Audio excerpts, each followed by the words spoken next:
So Giovanni, Sardinia, it's a big subject. We had a great time when we were there. I think So how long have we got now? Well, really, it's like a country in its own right, isn't it? Well, It's Italy, but it's not quite Italy. islands, and actually, although it's the second biggest island in Italy after Sicily, Mm-hmm. we further away from Italy. So, we say that we're Sardinian, not Italian. I mean, I saw a lot of that when I was in Yeah, Sardinia. yes. There's even a kind of freedom movement, isn't there? Maybe we Yeah. talk about food and not politics. Yeah, no, it's quite far, and obviously, although as you know, Italy, it's divided in so many different regions. Let's break down Italy in 4 parts, Okay. right? North, center, south, islands. Right. It's so diverse, Mhm. right?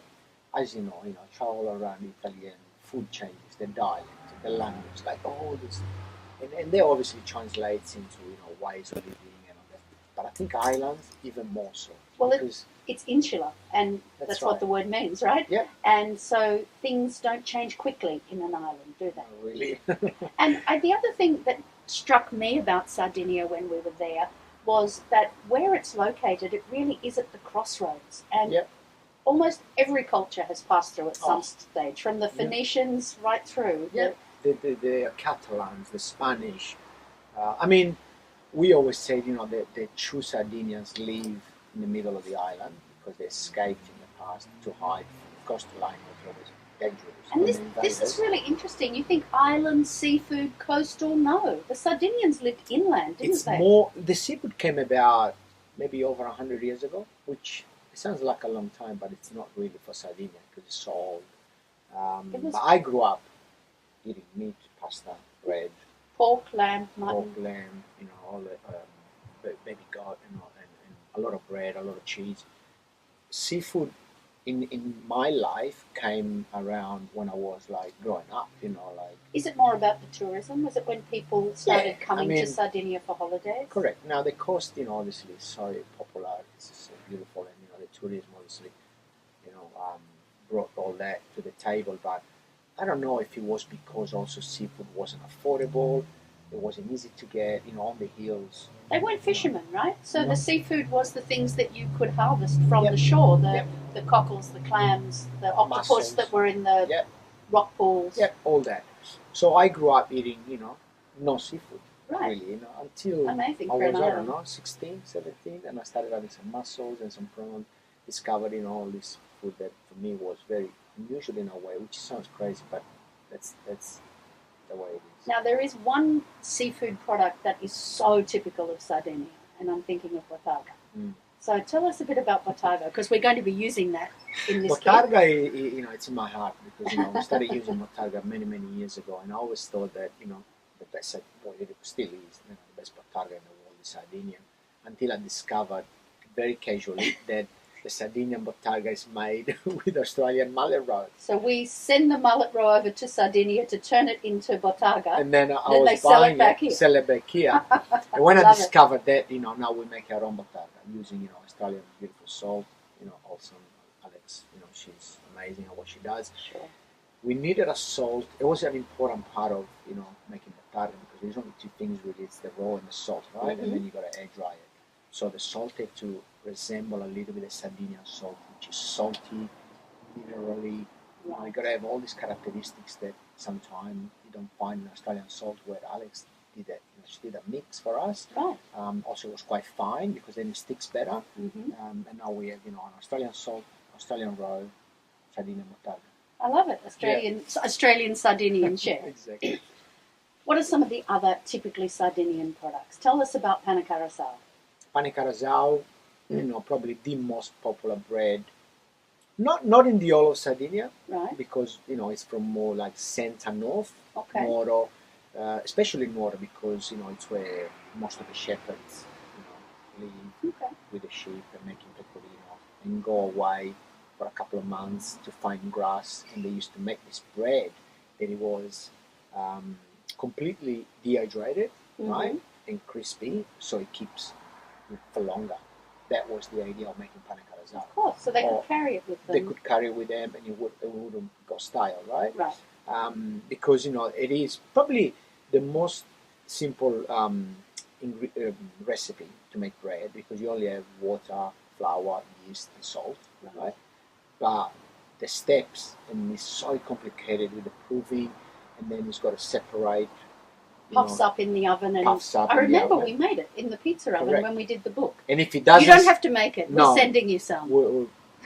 No, making carasau is crazy. But if you want to, the recipe's in the book. You can give it a go, definitely. But you don't know that you've done everything correct and well until it gets in the oven, and if it doesn't separate, start again. You got to start all over Okay. again. So that was the idea of the carasau. It's also called pane fresa because it was made. Fresa means fresare il terreno, so it means plowing the land. Right. So they used to make it also in some occasions to celebrate the preparing of the land for the planting of the wheat or whatever they were planting. And it's always on. If I go home table. now, it's on the table. That is welcoming. Bread on the table means welcome to my house, and also you can't stop eating it because it becomes addictive. Honestly, I've eaten so much of it with that amazing cheese you make, which you're going to be making as well. I've eaten so much of that when you sent it out at the restaurant that then I haven't had room for anything else. But it's so one good. of the dishes that people still go.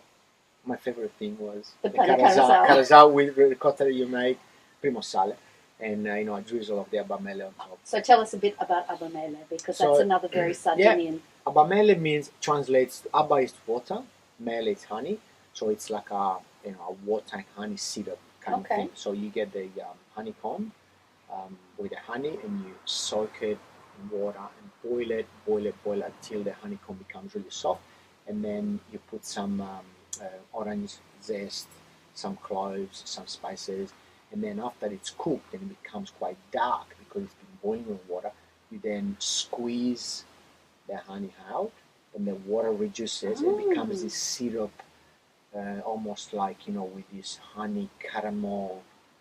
I love it flavor. over the primo sale.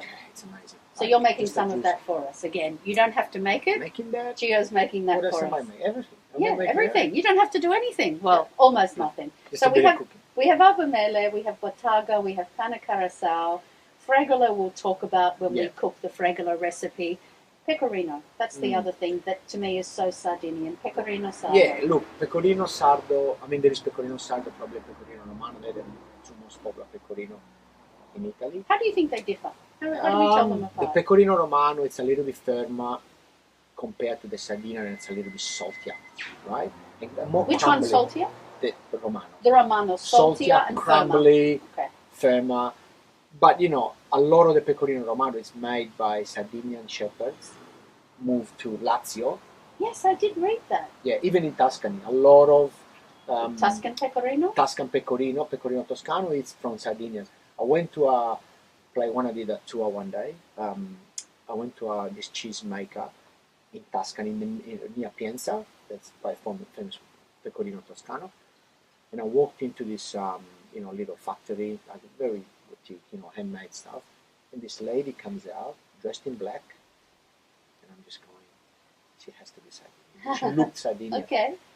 And she started talking to me in dialect, and I went, wow, I can't believe this. Like, here I am in Tuscany. So, obviously, this is the mother. There's a little family that does, really great pecorino. But so often, it's made by Sardinians that they moved away from Sardinia because they got land. Took the tradition with them. Took the tradition with them. But look, Pecorino Sardo, there is so many different ones, obviously, depending on the area in Sardinia. Probably the most popular ones, and the ones that, I always remember to be so good are, just a regular pecorino, what we call like a semi-stagionato. That's the one good to eat. So it's not too aged, it's not too fresh. So it's not a grating cheese and it's not a fresca. In between. That's the one that we keep at home to eat, right? And then, there is the one that is more aged, stagionato maturo, which is the one for grating. But also there is pecorino fresco. Now, this one is sometimes as young as 2 days, right? Really? So it gets made, it gets pressed, and then it's in the mold, and then it gets taken out after 2 or 3 days, sliced, and then it gets put sometimes in seadas because they make them with cheese, or it gets just roasted, like the Greeks do the. Yes, like a saganaki. Correct, saganaki. And they probably the three that, and sometimes, in some cases, rarely, the sheep's milk gets mixed with a little bit of cow's milk. Okay, but rarely. Rarely. Because sometimes, sheep's milk, we call it for the tourists, because Pecorino is Pecorino. You can smell the sheep. Yes. And then they There's put that a little... lanolin smell a little bit. So when Correct. they mix in the cow's milk, that's a more modern thing. Correct. For people who don't quite like the smell of the... And it's more easy to eat, you sell it easier and all that. I'm always say it's very touristic. You're getting pure Pecorino Sardo. You're not getting any cow's milk. 100%. And then, the one of the most distinctive one is the Fiore Sardo. Fiore Sardo, it's slightly smoked. Okay? So this is aggressive, gutsy, lots of flavor, a little bit of smoke. It's not for everyone. No. Right? But often is used for grating on maloredos with, a pork ragu, which is la campidanese. That, is what you put on top. But again, you need to be a cheese lover because that is... I am a cheese lover. Yeah. Giovanni, I feel like we're just scratching the surface here. We're kind of doing Sardinian greatest hits to get us That's exactly started. what I say. Like, how long have we got? Because... Well, you know what? It just means that in another year or so, we'll ask you for another hit. Cheers. Cheers to that. Salute. Definitely. Salute.